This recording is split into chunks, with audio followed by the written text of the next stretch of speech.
तो क्या आप भी उन ट्रेडर्स में से हैं जो सैकड़ों कैंडलस्टिक पैटर्न के नाम याद करते करते थक चुके हैं? अगर हां, तो यकीन मानिए आप अकेले नहीं हैं। असल में ये तरीका ही गलत है और ये अक्सर नुकसान की वजह बनता है, क्योंकि ट्रेडर्स सिर्फ पैटर्न देखते हैं और बाजार की जो बड़ी तस्वीर है, मतलब ट्रेंड क्या है, स्ट्रक्चर कैसा है, कॉन्टेक्स्ट क्या है, उसे पूरी तरह से इग्नोर कर देते हैं। तो सवाल ये उठता है कि क्या सच में एक कामयाब ट्रेडर बनने के लिए hammer, shooting star, morning star जैसे 200 से ज्यादा नाम रटने की जरूरत है?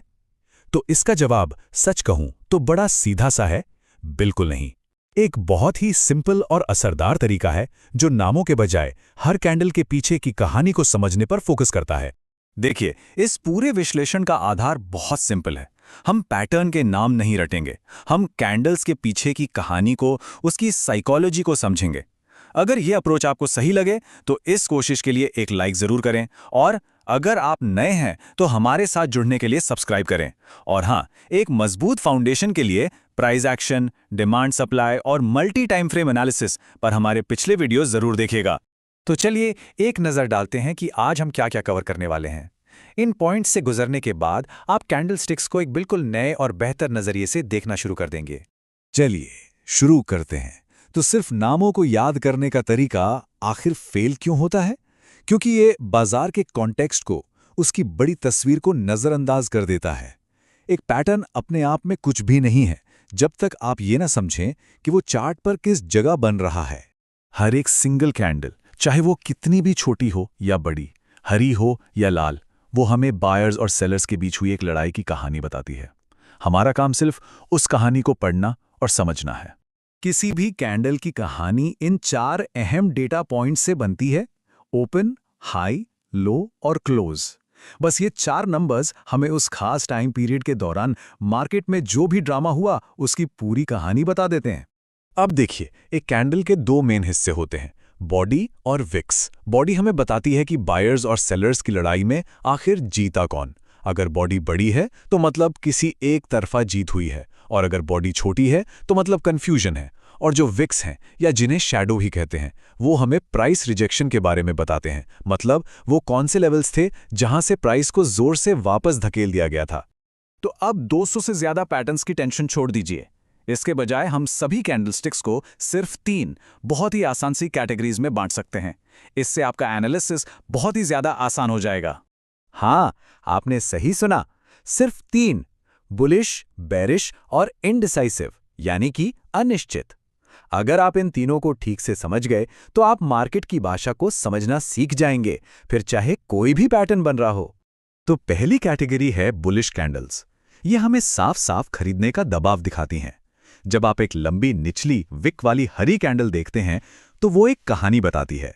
सेलर्स ने प्राइस को नीचे धकेलने की पूरी कोशिश की, लेकिन बायर्स इतनी ताकत से आए कि उन्होंने न सिर्फ कीमत को वापस ऊपर धकेला, बल्कि उसे हरे रंग में बंद करके अपनी जीत का ऐलान भी कर दिया।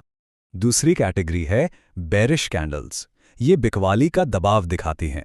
जब आप एक लंबी ऊपरी विक वाली लाल कैंडल देखते हैं तो इसका मतलब है कि बायर्स ने कीमत को ऊपर ले जाने का दम लगाया, लेकिन सेलर्स ने उन्हें बुरी तरह से रिजेक्ट कर दिया और कीमत को वापस नीचे खींचकर लाल रंग में बंद कर दिया। ये सेलर्स के कंट्रोल को दिखाता है। और फिर आती है हमारी तीसरी कैटेगरी, अनिश्चित कैंडल्स, जैसे डोजी या स्पिनिंग टॉप। इनकी बॉडी बहुत छोटी होती है और दोनों तरफ विक्स होती हैं।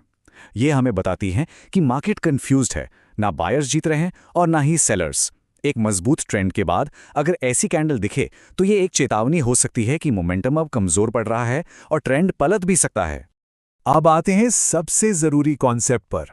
एक कैंडल कैसी दिखती है, इससे कई गुना ज्यादा जरूरी ये है कि वो चार्ट पर आखिर बन कहाँ रही है। ये बात हमेशा याद रखिए, लोकेशन ही सब कुछ है। इस एक लाइन को अपने ट्रेडिंग डेस्क के सामने लिखकर लगा लीजिए। एक सही जगह पर बनी औसत कैंडल भी एक गलत जगह पर बनी परफेक्ट कैंडल से ज्यादा पावरफुल होती है।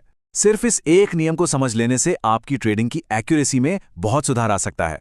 चलिए एक उदाहरण से समझते हैं। मान लीजिए कि एक बहुत मजबूत परफेक्ट हरी कैंडल बनती है।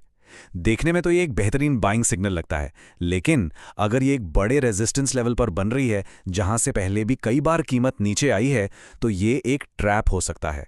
यहां खरीदना बहुत ही रिस्की होगा। अब उसी बुलिश कैंडल को एक मजबूत सपोर्ट लेवल पर सोचिए, जहां से कीमत पहले भी कई बार ऊपर जा चुकी है। अब अचानक से वही कैंडल एक बहुत ही पावरफुल हाई प्रोबेबिलिटी खरीदने का सिग्नल बन जाती है। देखा आपने, कैंडल वही है, बस लोकेशन बदलने से उसका पूरा मतलब ही बदल गया। ठीक है, तो अब जब हमने सारे कॉन्सेप्ट्स को समझ लिया है, तो चलिए इन आइडियाज़ को एक practical step by step plan में बदलते हैं, जिसे आप अपने चार्ट्स पर असल में लागू कर सकते हैं। आपका प्रोसेस हमेशा यही होना चाहिए। सबसे पहले बड़ी तस्वीर देखें, ट्रेंड क्या है, सपोर्ट और रेजिस्टेंस कहाँ है। फिर उन जरूरी लेवल्स पर कैंडल को बनते हुए देखें। कैंडल की ताकत को वॉल्यूम के साथ चेक करें और सबसे जरूरी बात, कंफर्मेशन के लिए अगली कैंडल का इंतजार करें। जल्दबाजी में कभी एंट्री ना लें। और हाँ, स्टॉप लॉस तो नॉन नेगोशिएबल है, वो हमेशा पहले से तय होना चाहिए। चलिए एक रियल उदाहरण देखते हैं। मान लीजिए निफ्टी 19,000 के एक मजबूत सपोर्ट पर है। पहले कुछ अनिश्चित कैंडल्स बनती हैं जो दिखाती हैं कि मार्केट कंफ्यूज्ड है। फिर अच्छे वॉल्यूम के साथ एक बड़ी बुलिश कैंडल बनती है और अगली कैंडल भी उसके ऊपर हरे रंग में बंद होती है। ये एक हाई प्रोबेबिलिटी सेटअप है, जहां स्टॉप लॉस सपोर्ट के ठीक नीचे और टारगेट अगले रेजिस्टेंस तक रखा जा सकता है। अब इस विश्लेषण को खत्म करने से पहले चलिए कुछ आम गलतियों पर नजर डालते हैं जो खासकर नए ट्रेडर्स करते हैं, ताकि आप उनसे बच सकें और अपनी मेहनत की कमाई को सुरक्षित रख सकें। ये कुछ सबसे कॉमन गलतियां हैं। हर कैंडल एक सिग्नल नहीं होती। हमेशा कॉन्टेक्स्ट को पहले देखिए, धैर्य रखिए और कंफर्मेशन का इंतजार कीजिए। बिना स्टॉप लॉस के ट्रेडिंग करना जुआ खेलने जैसा है, इसे बिल्कुल अवॉइड करें। और मल्टी टाइम फ्रेम एनालिसिस करते समय हमेशा एक सिस्टम फॉलो करें ताकि आप कंफ्यूज ना हो।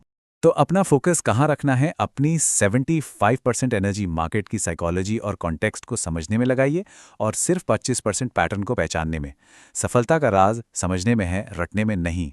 तो आज का सबसे बड़ा सबक यही है, कैंडलस्टिक्स बाजार की भाषा है। ये बायर्स और सेलर्स की लड़ाई की कहानियां हैं। जिस दिन आप इन कहानियों को पढ़ना सीख जाएंगे, उस दिन आपकी ट्रेडिंग अपने आप बेहतर हो जाएगी। तो इस पूरे विश्लेषण से आपकी सबसे बड़ी सीख क्या रही? नीचे कमेंट्स में मेरे साथ जरूर शेयर कीजिए। अगर आपको इससे कुछ सीखने को मिला हो तो इसे लाइक करें और ऐसे ही और कंटेंट के लिए सब्सक्राइब करना ना भूलें। हमें यह भी बताइएगा कि आप अगला टॉपिक क्या देखना चाहेंगे। और हमेशा याद रखें, कोई भी पैटर्न 100% गारंटी नहीं देता, इसलिए रिस्क मैनेजमेंट सबसे जरूरी है।